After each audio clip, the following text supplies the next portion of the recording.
very interesting, very frankly silly noises that make me feel like a kid again whenever I drive it, which is great because I was a kid when I bought this car and I still have it, and this thing is like a time machine for me every time.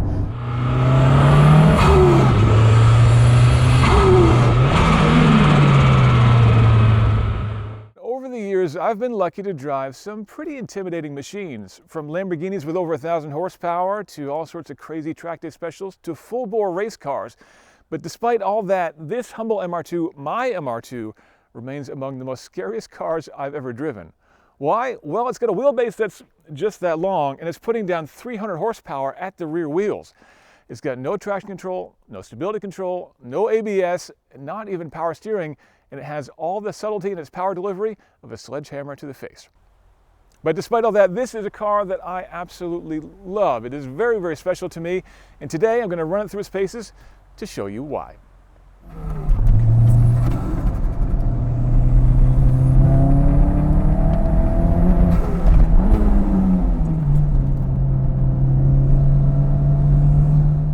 The initial MR2 was launched in 1984 as a tiny angular Japanese response to something like a Lotus Esprit.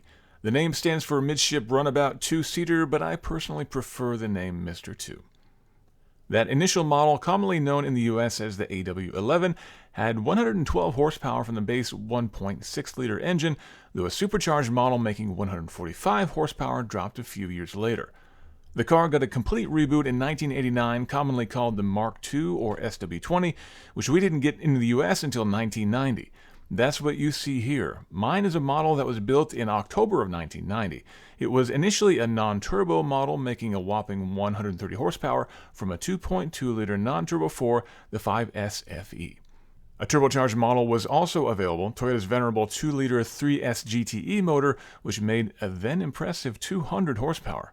Bigger and heavier than the original, the Mark II is still Lilliputian by today's standards. It was available as a coupe or a T-top, as mine is, and it was available in the United States through 1995 before going out of production in Japan in 1999. Why did it fail here? By the end of its life, MSRP here in the US was over $30,000 for an MR2 Turbo. That's in $1995. Do the math on inflation, and it was the equivalent of a $65,000 car when new. Would you buy this over a new GR Supra? So now you know the history of the MR2 in general. How about the history of this car? Well, this car came into my life in 1996. I was going to college. I had a job in Albany, New York. I was going to college a couple of hours away, and I needed a car to get me from college to my job and back again. I needed just a basic car to get me where I was going, but then I saw this car, and I fell in love with it. I mean, who wouldn't? It was a 91 MR2. It was a non-turbo. And if you might be wondering, how does a non-turbo car have 300 horsepower? We'll get into that in just a minute.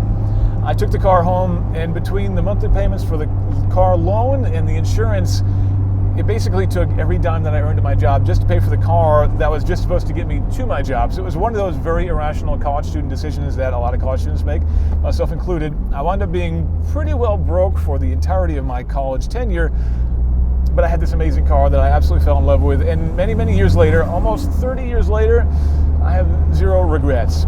I drove this car through many upstate New York snowstorms in all sorts of terrible conditions. This was my only car for a long time, and is about as bad a winter car as you can imagine. This had an open rear differential. I was never smart enough or had enough money to get snow tires, so I was just limping this thing through the winters on all seasons. It was terrible, but I fell in love with it. And this car really became very close to me in that time, and close to my now wife as well. So close that when we got married 20 years ago now, we actually drove this car out of the church, and my wife threw her bouquet out of the T-top while I was doing a peg leg burnout at the front of the church.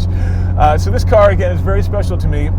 And so now, how did we get to the point where we have 300 horsepower and, as you might be able to hear, a turbocharger back there? Well, about 10 years ago, at an Autocross event, sadly, the 5S FE, the non-turbo motor in this car, let go. It's, I think, spun a bearing. It got very loud. I tried to limp it home, but I couldn't make it, and the engine was dead. But because this car was so special to me, I wasn't ready to pass it on. I wanted to keep it. So I started looking into my options, and there were a variety of different motor swaps that you could do. I really actually liked the kind of lack of power, the slow car fast mentality of this machine, but it was basically the same cost for me to replace the motor that was in here, get it rebuilt, or to go to a company called Prime MR2 and have them build me a 4th generation 3S GTE turbo motor from Japan and put that in instead. And the devil on my shoulder that said, you want 300 horsepower, kind of, well, let's just say it took control of the situation. And one large check later, I had myself a 91 turbo MR2 with over 300 horsepower at the wheels. Prime built this motor for me, and they did an amazing job. It's been, I think, about 10 years now I've had this car. I've had 0 problems with it. They built me an absolutely crazy fun machine, and a lot of that comes down to the sound. Now, it has a 3-inch Burke exhaust on the back, which definitely makes it pretty easy to hear from the outside.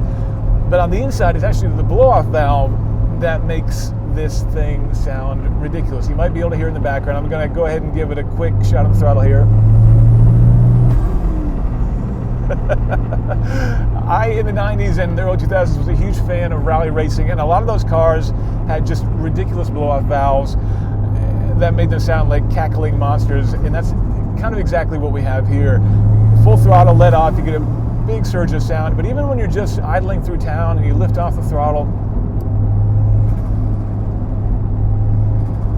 it makes a lot of very interesting, very frankly silly noises that make me feel like a kid again whenever I drive it, which is great because I was a kid when I bought this car and I still have it, and this thing is like a time machine for me every time. But obviously, it's way more powerful, way quicker than it was when I originally bought it. And because the motor let go, I was kind of forced to upgrade the power first, and then I was kind of always playing catch up to upgrade the suspension, brakes, and everything else to kind of keep up with that outrageous amount of power that I added. So since then, I've added coilovers. They're BC coilovers, pretty basic, honestly, and they're a little harsh, but honestly, they're actually pretty good for the money, and they do give good quality handling, relatively, at least for more aggressive styles of driving. And then after that, the brakes were simply nowhere near good enough, especially hiding behind those 14-inch wheels. So I upgraded to a set of Wheelwood brake calipers, a much larger brake set than was on there before, and that necessitated me getting larger tires, larger wheels. I've got a lot more rubber on the road now than I did before, too. And today, well, we're going to actually put all of that to the test for the first time. I mentioned before that it was at an Autocross that this engine blew up, and I used to do autocrossing this thing all the time. My wife and I, pretty much every weekend, would be out running with the Mohead SCCA group here in upstate New York at autocrosses all over the upstate New York area back before this was turboed.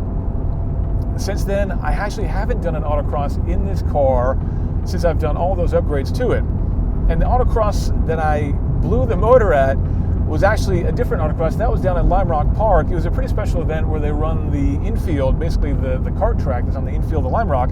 They do an autocross series there. It was there that I blew this car up, and that's today where I'm headed back. I'm going to be doing an autocross at Lime Rock Park in the infield on the kart track with all the upgrades for the first time, and I can't wait to see A, how the car handles, and B, whether I can survive the day, or whether the car can survive the day, or both of us together. We're all going to find out together.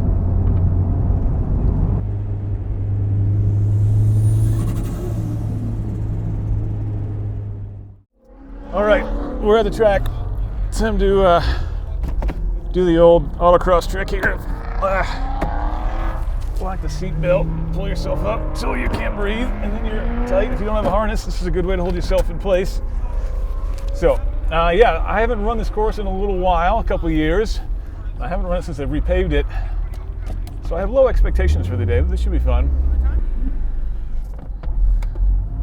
By the way, the gloves are not just for show. This car has a very skinny, very slippery steering wheel, and so I need a little bit of extra grip here to hang on to this, or grip maybe. It's a cold day too, which is, well, I got the hat on. All right, here we go. Get a little bit of warmth in the tires. There's actually a fair bit of elevation change in this course, which is interesting for such a small course. And my glove box just opened. There we go. That's no good. So we've got a cold day, cold tires, elevation change like that, which can upset the car, as we've just seen. So I'm going to take it a little easy here as I get up to temperature. Did a little bit of an installation lap earlier on half of the course, and the main problem I was dealing with was trying to decide which gear to be in. I'm stuck between second and third most of the time, so I can either be bouncing off the rev limiter, which is not good, or way out of the power band, which is also not good. So I've got to decide at some point here where I can lose the least amount of time downshifting to get back into second gear and get myself back in the power band. All right, I think it's time to start going a little quicker, which means I'm going to stop talking a little bit. See how we do.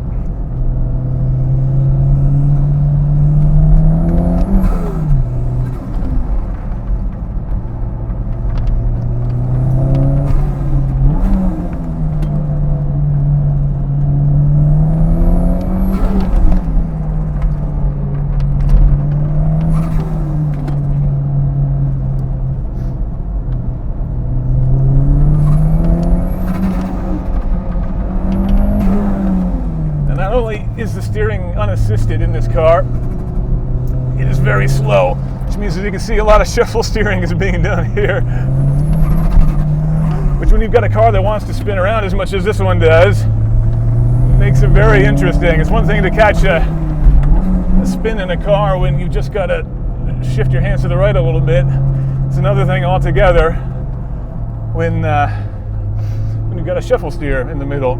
That makes catching oversteer a bit of an extra challenge. We've got a little bit of congestion here. There's a new driver ahead of us, so I'm going to slow down and get a little bit of room here. Try to get a clean lap in. Okay. So I'm starting to find a good couple places for downshifting into second, where I don't think I'm losing too much time. The problem is getting back up to third again without losing grip at the rear end. As any drifter will tell you, kicking in the clutch is a good way to kick the rear out, and I want to get in third right as I'm coming up the top of the hill there, which is right when the car is unloaded. So I got to keep working on that. The other problem is coming into the skid pad here, this long right-hander, a bit of a neck stretcher. There's a big old bump right where I want to be getting on the brakes, which is causing the front wheels to lock up on me, and that's no good. So, got some more work to do here to find some good shift points, but the car's feeling good.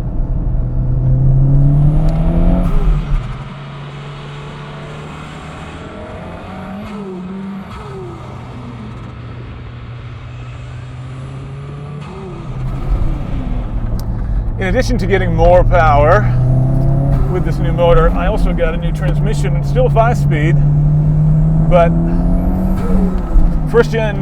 second gen MR2s are kind of notorious for losing their second gear synchros, and mine had. The good news is, driving with a car with a basically non-existent second gear synchro for years really taught me how to do things like rev matching, toe healing, all the good stuff, which I'm using here.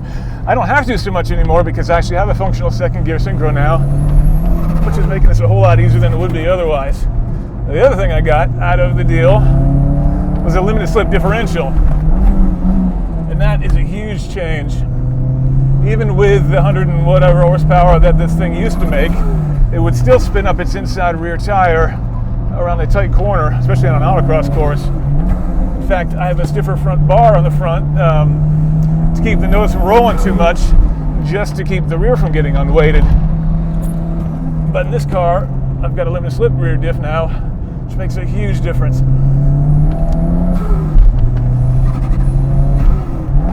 Whoa, this is hard work.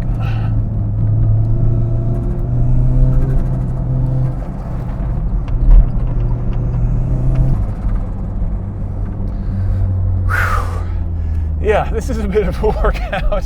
The other main disadvantage of not having power steering, of course, is having to mainly turn these wheels. Now, before, when it was a 14-inch wheel and tire package, it wasn't too bad. Now I've got 17s on here, which are a lot wider too, and a heck of a lot stickier than the 14s I used to run on here.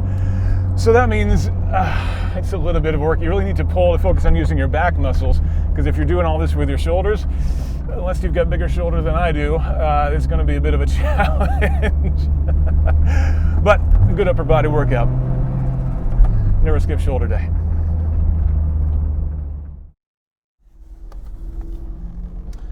All right, it's now time for my timed lap. Well, 2 time laps actually. That's all that you get. 1 warm up, 2 time laps, and then that's it for the day. I've had 2 practice sessions, neither of which have given me the opportunity to get a full on hot lap going, which has been a little bit frustrating. A lot of traffic here.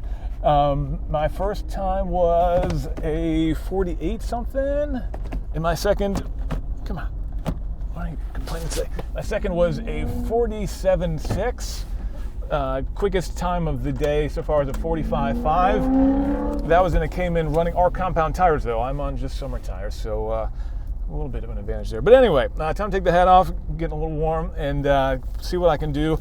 I will probably not be talking too much during this one, so I hope you forgive me. But I also hope you wish me luck.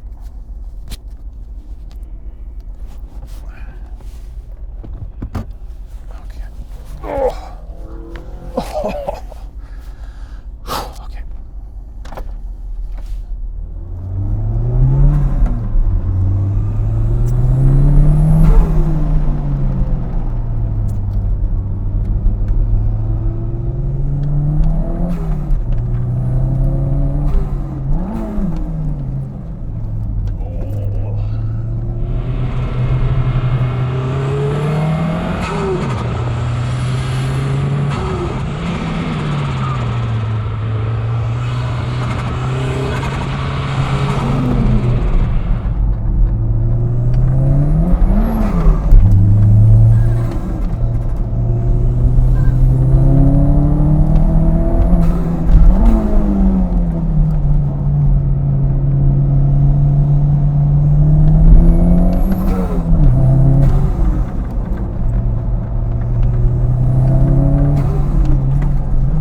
All right, end of the day, we're heading home from Lime Rock, pulling out of the track now. The clouds are looking a little ominous, so I think the rain's about to come in, but we got a full day of running. It was a little chilly today, but overall, amazing day. This is the first time I've run this car in anger with suspension brakes and a big motor, and everything was beautiful. Not a hint of brake fade from the Willwood kit all day, which was amazing. Granted, I wasn't doing super long runs today, but even so, everything was great on that front. Motor didn't skip a beat. Suspension, actually pretty good out there. It was definitely a little bouncy on the way to the track, but on the track, felt really good. I'm super happy with this car. I didn't spin once. I did have a little oopsie on my final lap there, which probably cost me a couple of tenths, but I came in with a 46.6, I think it was, so about 46.5 was my lap time, which was 2 seconds slower than the cars that were running on our compound slick tires.